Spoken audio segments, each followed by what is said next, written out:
हिंदुस्तान ने पाकिस्तान को एक्सपोज कर दिया है।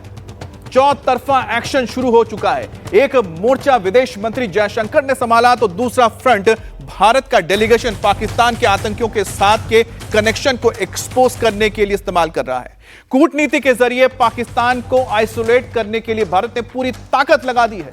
अगला फ्रंट अब एनएसए अजीत डोभाल खोलने जा रहे हैं। डोभाल 27 से लेकर 29 मार्च को मॉस्को जा सकते हैं और जहां वो बचे हुए 2 और S-400 की डिलीवरी जल्द कराने के लिए रूस से कह सकते हैं। और इसके अलावा जिस तरह से चीन ने 5th जनरेशन के फाइटर J-35A को पाकिस्तान को देने का वादा किया है, डोभाल भी रूस के 5वें जनरेशन यानी 5th जनरेशन Su-57 की डील की बात कर सकते हैं।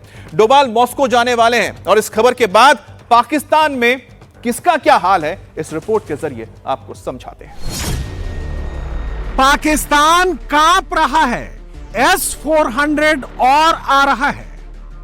सिंदूर बारूद बन चुका है, लहू लावा बन चुका है। बदला पूरा नहीं हुआ है, ऑपरेशन सिंदूर चल रहा है। डोभाल रूस जा रहे हैं, यही सोचकर पाकिस्तान मरा जा रहा है, डरे जा रहा है। खौफ किसका है? खौफ इसका है, भारत का सुदर्शन चक्र S-400 जिसके सामने मुनीर की पूरी फौज ने सरेंडर कर दिया। पाकिस्तान के चाइनीज माल की धज्जियां उड़ गई, तुर्की के ड्रोन्स के चीथड़े उड़ गए। सुदर्शन चक्र ने पाकिस्तान की पूरे ऑफेंस को धुआं धुआं कर दिया। बात यहीं तक रहती तो इज्जत बच जाती। 100 घंटे के युद्ध में सबसे बड़ा झटका तो हिमालय से ऊंचे दोस्त चीन को लगा है। तुर्की को भी बड़ा सदमा लगा है। चीन के डिफेंस मार्केट की पूरी साख ही मिट गई जब उसका सबसे ताकतवर PL-15 को ही उड़ा दिया। कहा जा रहा है कि सुदर्शन चक्र की जद में आया और हवा में हवा हो गया। तुर्की ने भी पाकिस्तान को अपने सबसे ताकतवर ड्रोन बाइकर यहा और सोनगढ़ ड्रोन दिए थे। हिंदुस्तान की जद में आते ही तबाह हो गए। इन्हें तो आकाश तीर ने ही उड़ा दिया। भिखमंगे पाकिस्तान की हैसियत तो कुछ थी नहीं। चीन और तुर्की की भी औकात भारत के डिफेंस सिस्टम को लीड कर रहे S-400 ने बता दी। अब जब से पाकिस्तान को पता चला है कि रूस से बचे हुए 2 और S-400 को भारत जल्द से जल्द तैनात करना चाहता है, तब से शरीफ और आसिम मुनीर की टेंशन बढ़ गई है।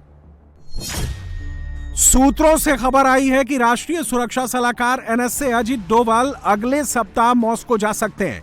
अजीत डोभाल की इस यात्रा का मकसद बाकी बचे हुए S-400 एयर डिफेंस सिस्टम की जल्दी डिलीवरी पर जोर देना है। मॉस्को यात्रा के दौरान अजीत डोभाल डिफेंस प्रतिनिधियों की 13वीं इंटरनेशनल मीटिंग में भाग ले सकते हैं। ये बैठक 27 से 29 मई तक मॉस्को में होगी, जिसकी अध्यक्षता रूस के सुरक्षा परिषद के सचिव सर्गेई शोइगु करेंगे। S-400 और आ रहा है, यही सुनकर पाकिस्तान को पसीना आ रहा है।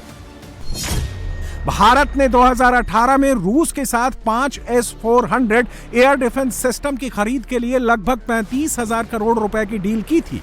यूक्रेन युद्ध की वजह से रूस अब तक केवल 3 यूनिट ही भारत को दे सका। बाकी बची 2 यूनिट्स की सप्लाई बची हुई थी। मोदी फ्यूचर को लेकर एकदम क्लियर है। वो जानते हैं पाकिस्तान मक्कार है, भरोसा नहीं किया जा सकता है।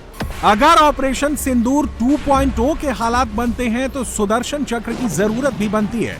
डिफेंस सिस्टम को लेकर कोई भी रिस्क नहीं लेना चाहते, इसलिए डोभाल को रूस भेज रहे हैं और डिफेंस सिस्टम को और भी मजबूत कर रहे हैं। 4 दिन के युद्ध में पूरी दुनिया ने S-400 की पावर देखी है, जिसका किसी के पास कोई जवाब नहीं है।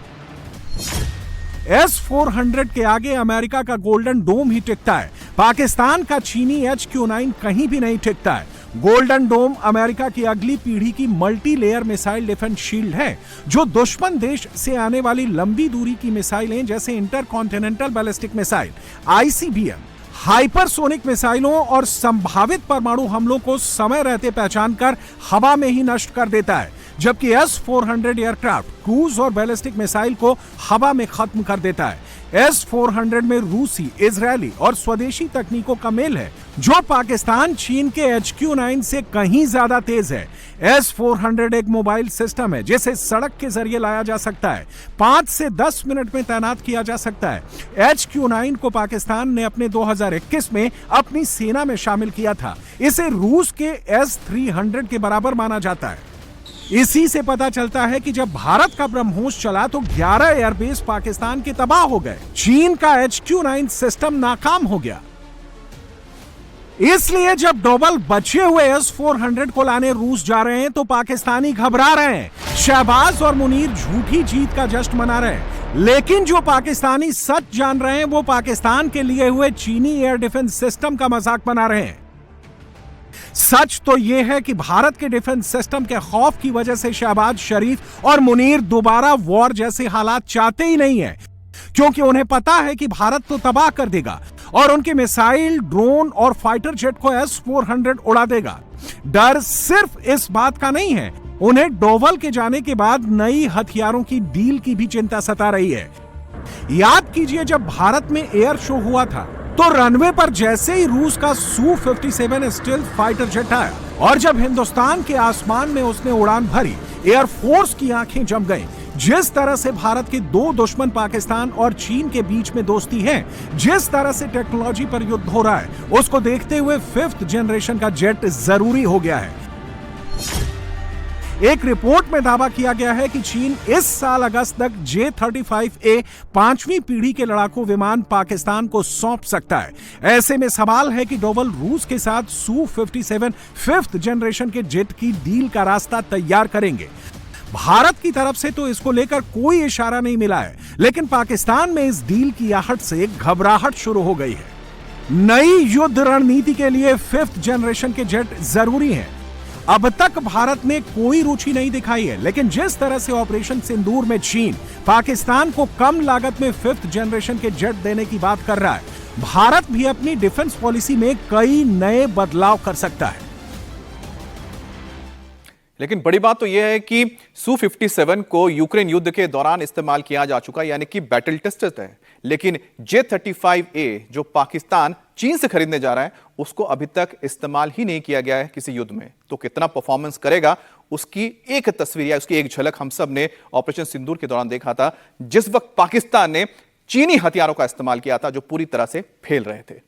बड़ी खबर गुजरात के बनासकांठा से आ रही है। बनासकांठा में सुरक्षा बलों ने घुसपैठ की कोशिश की और उसे नाकाम कर दिया गया है। बीएसएफ ने एक पाकिस्तानी घुसपैठियों को मार गिराया है।